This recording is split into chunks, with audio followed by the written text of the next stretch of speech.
어떤 영화를 제작할 때 주연 배우를 누구로 하는가가 정말 중요하죠. 하지만 주연 배우를 결정하는 것 못지않게 어려운 작업이 조연을 결정하는 것이라고 합니다. 의외로 조연의 연기가 어렵기 때문이에요. 조연, 제가 영어로 뭐라고 표현하지 찾아봤더니 서포팅 롤 이렇게 되어 있더라고요. 그러니까 서포트, 지지하는, 지원하는 역할을 하는 배우다 이런 뜻이잖아요.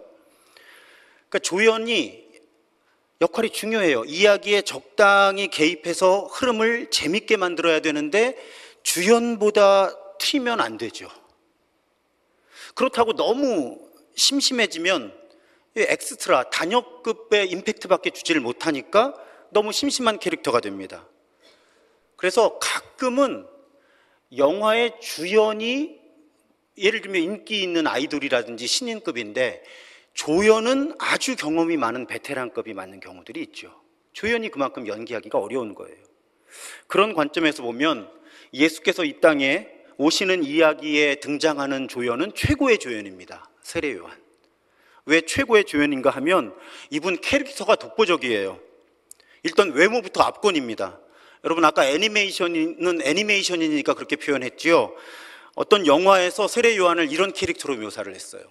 저 캐릭터가 비슷할 겁니다 아마. 왜? 본문에 보면 낙타털옷을 입었고 광야에서 살았는데 메뚜기하고 들꿀을 먹으면서 살았다 이렇게 되어 있습니다. 그리고 캐릭터가 독보적인 게요, 굉장히 괴팍했던 것 같아요. 막 사람들한테 욕설을 해댔어요 이 세례 요한이.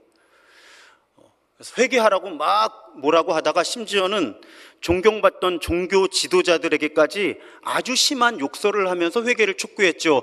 야, 이 삐 이렇게 삐 처리할 수밖에 없는 그런 아주 고급진 욕설을 해가면서 세례 요한은 그렇게 심지어는 종교 지도자들까지 비판하면서 회개를 촉구합니다. 이런 강한 캐릭터인데요 세례 요한이. 그럼에도 자기는 조연이다 하는 걸 분명하게 표현을 하죠. 나보다 능력 있는 분이 뒤에 오시는데 예수 그리스도시죠. 나는 그분 앞에 서면 신발끈을 풀 자격조차 없는 조연 중에 조연입니다. 이런 겸손함으로 자신을 소개해요. 그러면서 세례 요한이 자신과 예수님의 차이에 대해 이렇게 설명을 하죠. 8절에 보면 나는 여러분에게 물로 세례를 주었지만 그는 여러분에게 성령으로 세례를 주실 것입니다. 자신은 물로 세례를 베풀지만 예수께서는 성령으로 세례를 베푸실 것이다. 그리고 여러분 이 주제는 신약 성경에서 반복해서 등장을 합니다. 오늘 성서전과 본문, 어제 제가 카카오톡 메시지로 함께 읽어오시면 좋습니다 했던 사도행전 19장에 보면 에베소 교회 교인들 이야기가 나와요. 근데 그 에베소 교회 예수님을 따르는 제자들이었는데 세례 요한의 세례만 경험을 했고 성령에 대해서는 알지 못했어요. 그런데 사도 바울을 통해서 예수의 이름으로 세례를 받고 나서 성령을 새롭게 만나게 되었고 그 표적으로 방언과 예언을 하게 되었다. 이런 기록이 있습니다. 그러니까 한마디로 예수님을 그리스도로 주님으로 고백하면서 물로 세례를 받는 사람들은 성령의 세례를 받게 된다는 가르침이에요. 자, 이 가르침과 연결되어 있는 복음서의 가장 제 기준으로 유명한 의미 있는 장면이 요한복음 3장에 소개됩니다. 니고데모라고 하는 사람이 나와요. 이 사람이 유대인들 가운데 고위 공직자예요. 이분이 산헤드린 회원이었는데 산헤드린이라는 조직은 로마 식민 치하에서 유대인들의 자치 정부에서 입법부와 사법부를 겸하는 조직이었어요. 그러니까 국회와 법원을 겸하는 조직이니까 힘이 굉장히 강했겠죠. 이 니고데모는 그 산헤드린의 회원이었어요. 고위 공직자, 고위 지도자였던 거죠. 예수님을 찾아와서 대화를 나누는데 예수님이 이런 말씀을 하십니다. 내가 진정으로 너에게 말한다. 누구든지 다시 나지 않으면, 거듭나지 않으면, 또 이 단어의 다른 번역이 위로부터 나지 않으면 이런 뜻이에요. 그러니까 다시 태어나지 않으면, 위로부터 태어나지 않으면 하나님의 나라를 볼 수 없다. 그러니까 니고데모가 당황하죠. 내가 지금 어른인데 어떻게 다시 태어납니까? 엄마 뱃속에 다시 들어갔다 나와야 됩니까? 그랬더니 5절 말씀을 하시는 거예요. 내가 진정으로 너에게 말하는데 누구든지 물과 성령으로 나지 아니하면 하나님 나라에 들어갈 수가 없다. 여러분, 여기서 진정으로 원어로 하면 아멘, 아멘이에요. 아멘이라는 단어의 의미가 진정으로, 진심으로 이런 뜻이거든요. 근데 예수님이 이걸 반복하시는 거예요. 아멘, 아멘, 아멘, 아멘. 진정으로. 그러니까 얼마나 중요한 가르침이라는 뜻이에요, 이 가르침이. 근데 그 가르침이 뭐예요? 우리가 새로 태어나지 않으면, 다시 태어나지 않으면, 위로부터 태어나지 않으면 하나님의 나라를 볼 수도 없고 그 나라에 들어갈 수도 없다. 예수님께서 진정으로 강조하신 거죠.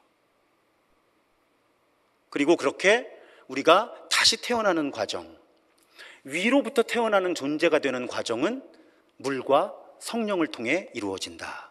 예수께서 주신 가르침이에요. 그런데 예수님께서 이렇게 말씀하신 것은 구약에 이미 그런 일이 일어날 거라는 예언이 기록되어 있기 때문이에요. 대표적인 본문이 구약의 에스겔서 36장의 25절에서 27절의 예언이에요. 하나님께서 맑은 물을 하나님의 백성들에게 뿌려주시겠다는 거예요. 그래서 깨끗하게 씻어주시겠다는 거예요. 모든 더러움을 깨끗하게 씻어주신다는 거예요. 그런데 그렇게 물을 뿌려서 깨끗하게 씻어주시는 것에 머무는 것이 아니라 하나님께서 새로운 영을 너희에게 넣어주겠다. 그래서 너희 돌과 같은 마음을 부드럽게 만들어주겠다. 또 내가 내 영, 하나님의 영을 너희들 안에 넣어주어서 너희들로 하여금 내 율례, 내 규례, 그러니까 쉽게 말씀드려서 하나님의 뜻대로만 살아가는 존재로 만들어주겠다. 이미 구약의 예언자가 선포한 예언이에요. 구약의 예언자도 그 일이 일어나는 걸 선포했고, 세례 요한도 그 일이 예수 그리스도를 통해 이루어질 것이다. 예수님도 니고데모에게 물과 성령으로 새로운 존재가 되지 않으면, 위로부터 태어난 존재가 되지 않으면 하나님의 나라를 볼 수도 없고 들어갈 수도 없을 거다. 그리고 사도 바울도 아니 아직도 몰랐습니까? 하고 초대교회 교인들에게 예수 이름으로 세례를 주고 성령을 새롭게 경험하게 도운 거죠.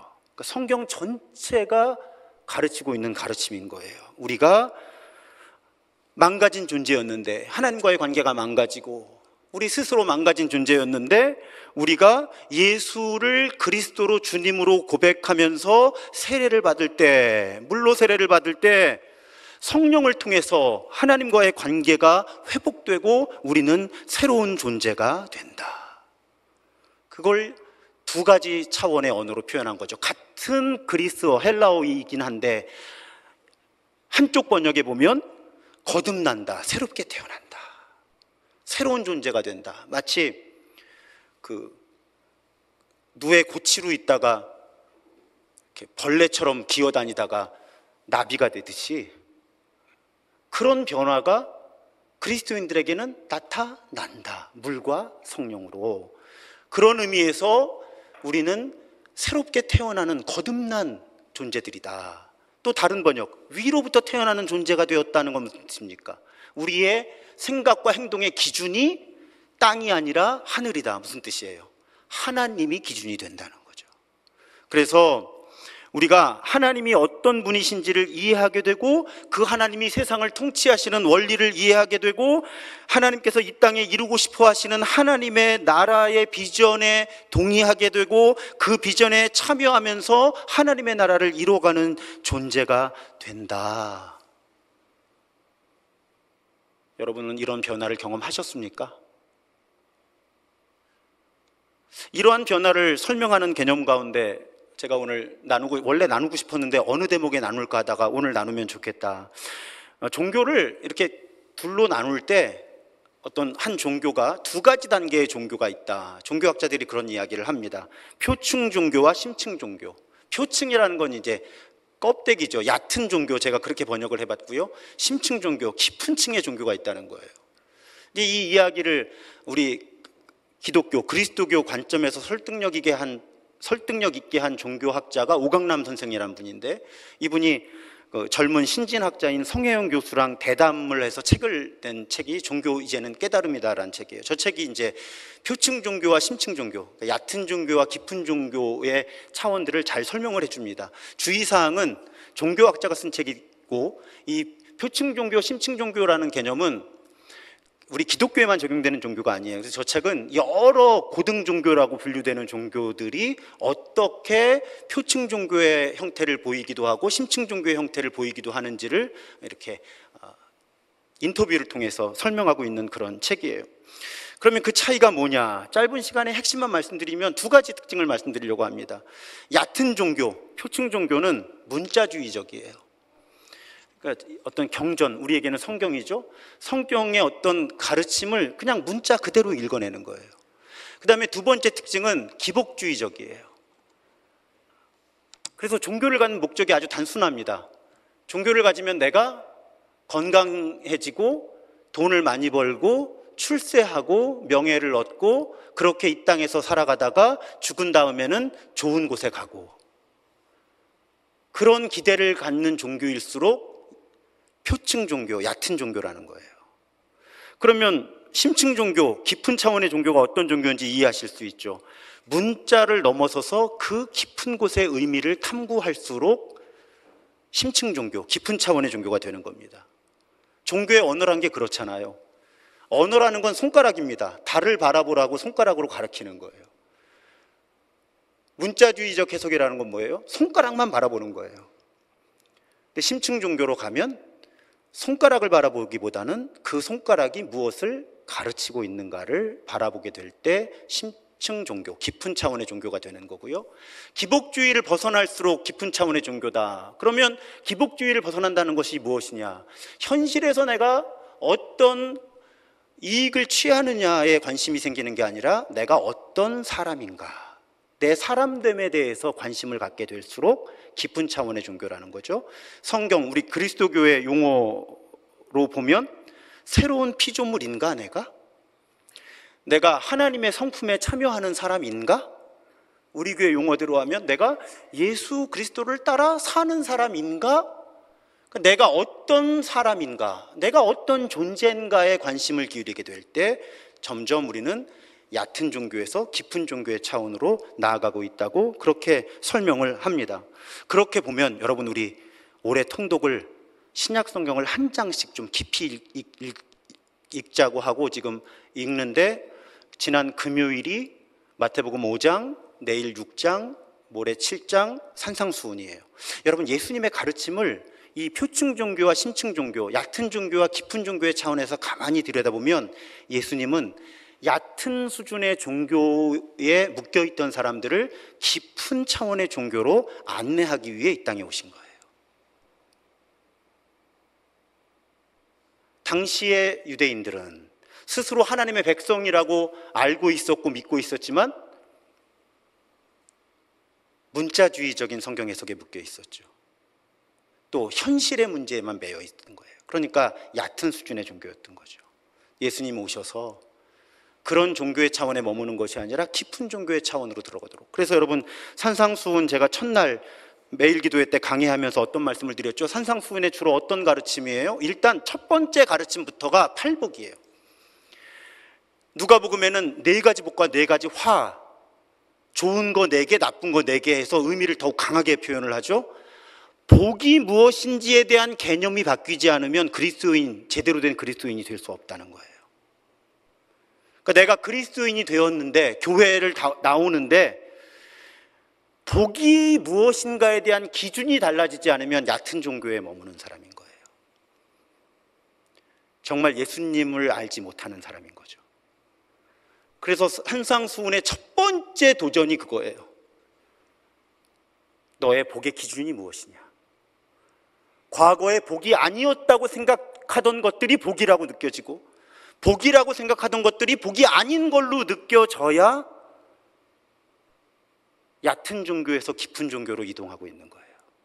그래서 산상수훈의 첫 번째 가르침이 팔복인 거예요. 그 다음에 예수님의 가르침이 주로 어떤 식입니까? 너희들은 지금까지 이렇게 알고 있었지만 나는 너희에게 말한다. 사실은 이런 것이다. 자, 문자주의에 묶여있던 사람들에게 문자 너머에, 문자 아래에 있는 깊은 의미를 예수께서 일깨워 주시는 거죠.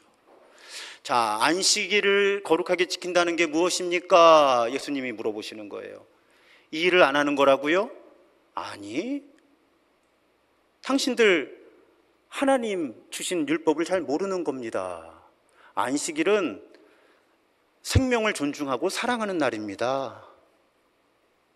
예수님이 그렇게 일 안 하는 거라고 하는 손가락에 매여 있는 사람들한테 하나님이 일을 쉬라고 하신 목적이 무엇인지를 생각해 보십시오. 그래서 우리 교회에서는 주일을 거룩하게 지킨다는 것을 어떻게 풀이해드리죠? 하나님을 다른 6일보다 더 사랑하고 내 동료 인간들과 이 창조세계를 나머지 6일보다 더 사랑하고 나 자신을 나머지 6일보다 더 사랑하는 날.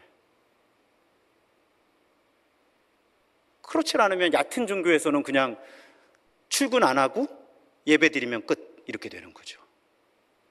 또 예수님이 어떤 가르침을 주시죠? 살인하지 말라는 가르침 너희들 다 알지?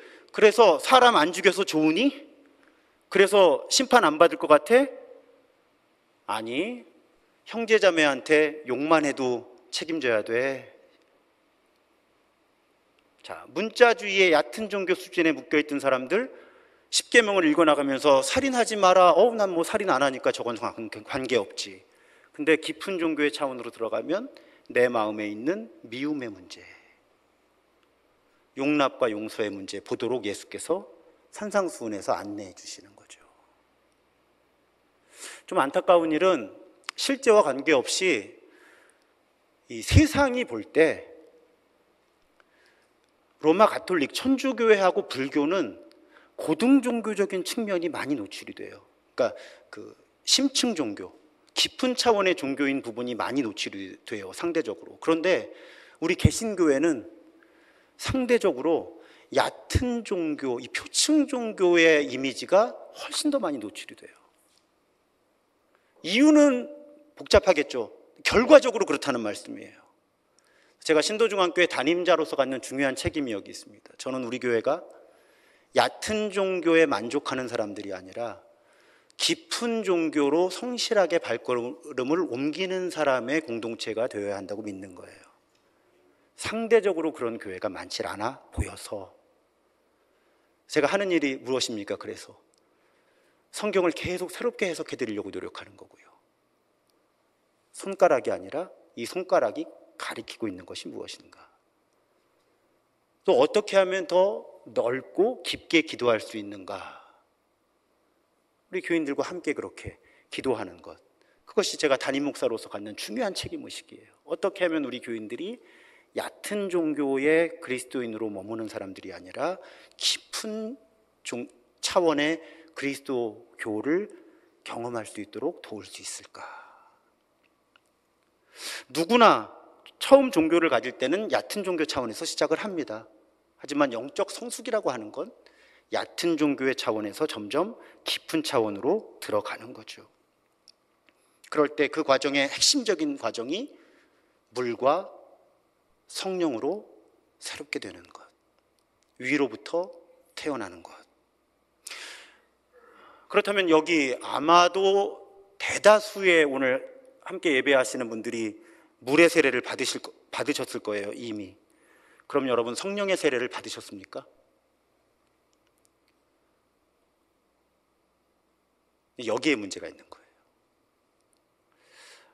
받으신 거예요. 받으신 겁니다. 예수를 그리스도로 주님으로 고백하는 사람은, 자, 왜 세례 요한의 세례는 물의 세례였을까요? 아직 사람들이 예수님을 그리스도로 주님으로 만나기 전이잖아요. 그러니까 물의 세례밖에는 이루어질 수 없었던 거예요. 근데 여러분들은 어떻게 세례를 받으셨습니까? 어느 목회자가 혹은 어떤 신부님이 세례 혹은 영세를 주셨어도 성부와 성자와 성령의 이름으로 세례를 받은 거예요. 우리는 다 예수님을 그리스도로 주님으로 고백하면서 살겠다고 결심하고 세례받은 거거든요. 그러면 사실상 우리는 물의 세례를 받을 때 이미 성령의 세례를 받은 사람들이라는 말씀이죠. 여기에 교회 전통마다 가르침의 강조점이 달라서 오해들이 있어요. 특히 우리 한국교회는 오순절 전통이라고 부르는데 더 한국에서 이해하기 쉬운 개념으로 하면 순복음교회 영성의 영향을 많이 받았어요. 순복음교회 영성도 본래 넓은데 그 가운데서 성령 세례하면 지나치게 방언이라든지 뭐 입신이라고 해서 의식을 잃는 거라든지 이제 이런 특정한 은사하고만 혹은 신체적인 어떤 체험하고만 연결해서 성령 체험을 가르치신 목회자들이 계셨던 거죠.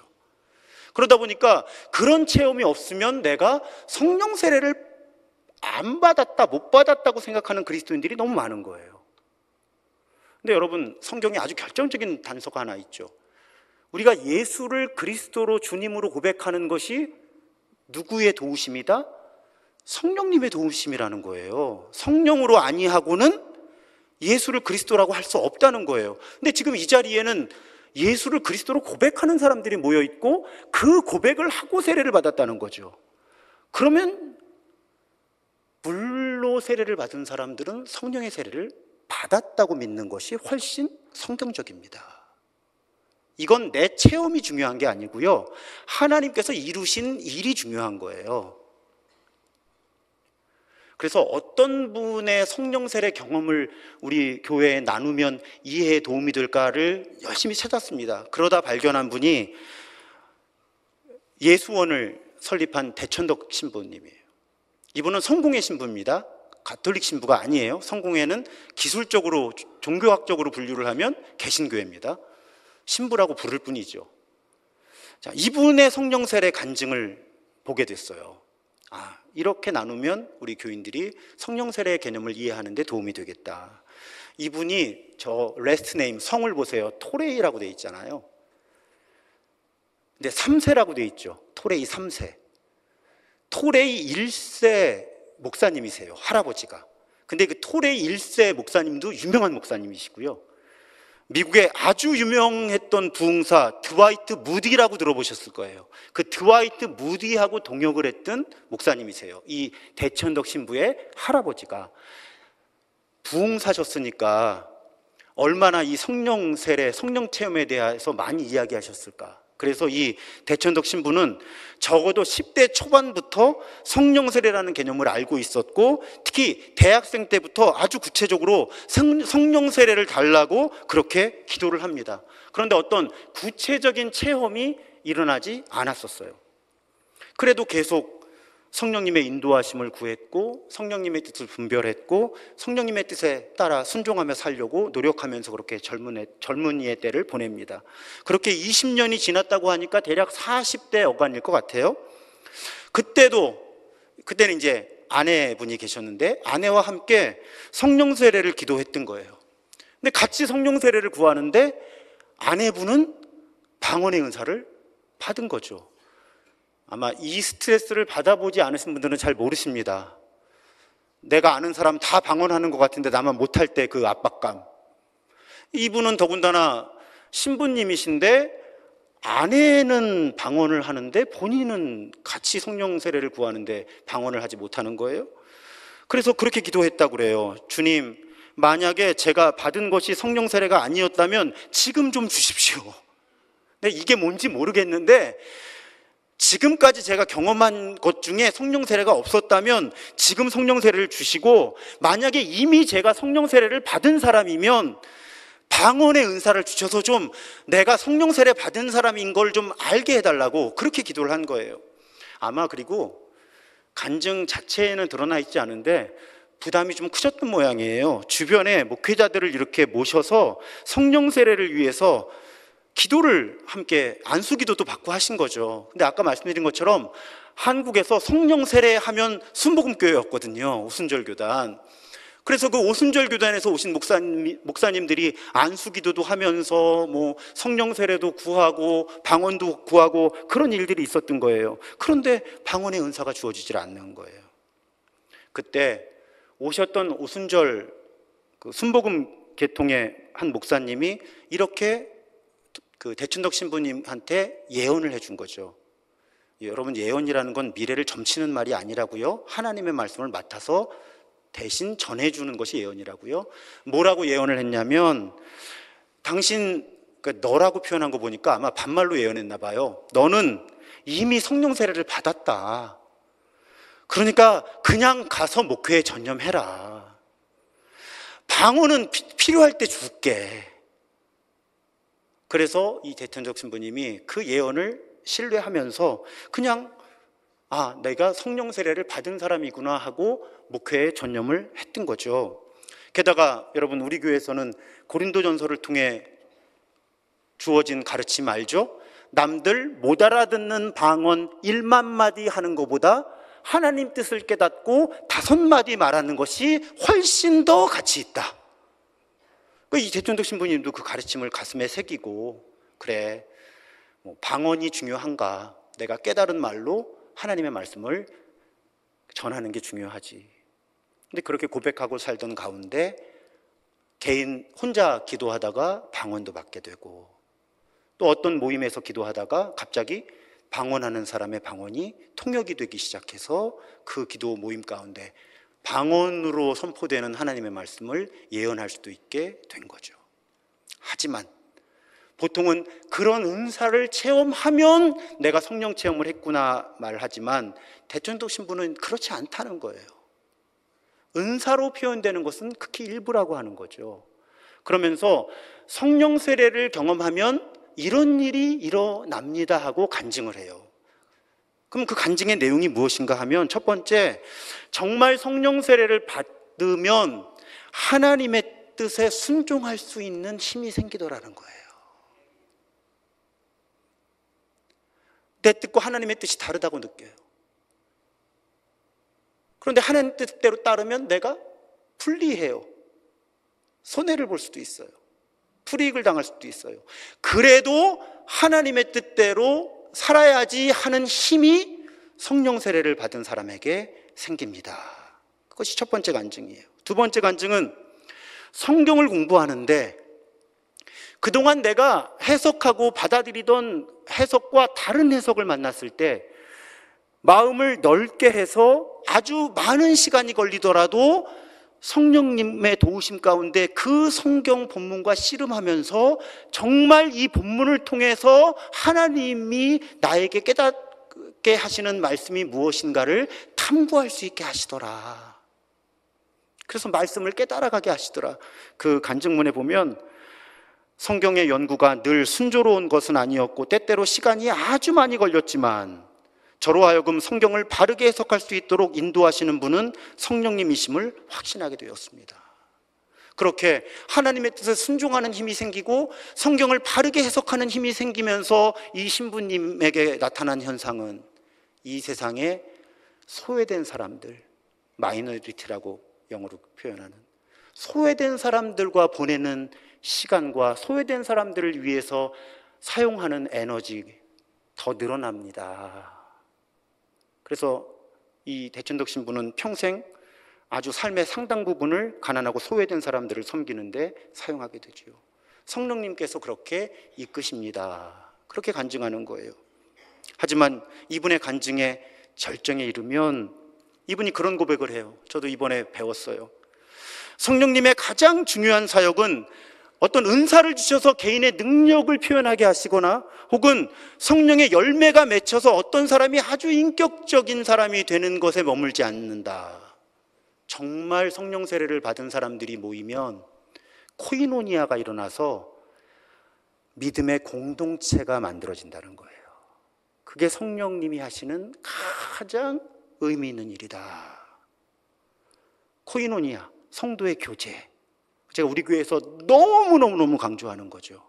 이 대천적 신부님의 간증도 거기에 있는 거예요. 정말 성령 세례를 받은 사람들은 공동체를 이루게 된다는 거예요. 공동체를. 정말 성도의 교제가 일어나는 공동체를. 그래서 이 대천적 신부님이, 여러분, 예수원이라고 하는 곳은 어떤 종교 기관으로 세워진 기관이 아니라 이렇게 성령님의 이끄심에 따라서 성도의 교제를 나누고 싶은 사람들이 모여서 함께 사는 공동체로 만들어진 곳이죠. 사랑하는 여러분, 특히 이미 세례를 받으신 분들, 우리는 물의 세례와 함께 성령의 세례를 이미 받은 사람들이에요. 성령님께서 우리 안에 계십니다. 우리의 생각과 행동을 이끄세요. 성령께서 이 세상과 성경을 읽어내는 우리의 눈을 새롭게 하시고, 성령께서 우리의 소명을 살아내게 하십니다. 성령께서 선과 악을 분별하게 하시고, 성령께서 용기 있게 공의와 사랑의 삶을 선택하고 살아내게 하시는 거예요. 우리가 이미 성령의 세례를 받은 사람들임을 믿으시기를 주님의 이름으로 부탁을 드립니다. 사탄이 이걸 의심하게 만드는 거예요. 왜? 이걸 의심해야 성령의 능력이 나타나지를 못하거든요, 우리를 통해서.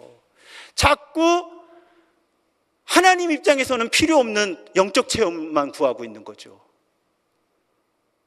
근데 오늘 대천덕 신부의 경험처럼 이미 성령 세례 받았음을 믿고 성령님의 이끄심에 따라서 살아가려고 나를 내어 맡기면 성령께서 우리에게 은사를 주셔서 교회와 세상을 섬기게 하시고, 성령께서 우리에게 성령의 열매가 드러나게 하셔서 우리로 하여금 더 나은 사람이 되게 하시고, 무엇보다도 성령께서 우리 교회를 더욱 교회다운 교회로 빚어가실 줄 믿습니다. 여러분의 속회 하나하나를 진정한 성도의 코이노니아가 이루어지는 공동체로 빚어가실 줄 믿습니다. 그렇게 우리가 이미 성령 세례를 경험한 사람들임을 고백하면서 얕은 수준의 그리스도인에서 깊은 그리스도인의 수준으로, 얕은 수준의 교회에서 깊은 수준의 교회로 더욱 빚어지는 올 2024년 되기를 주님의 이름으로 축복합니다.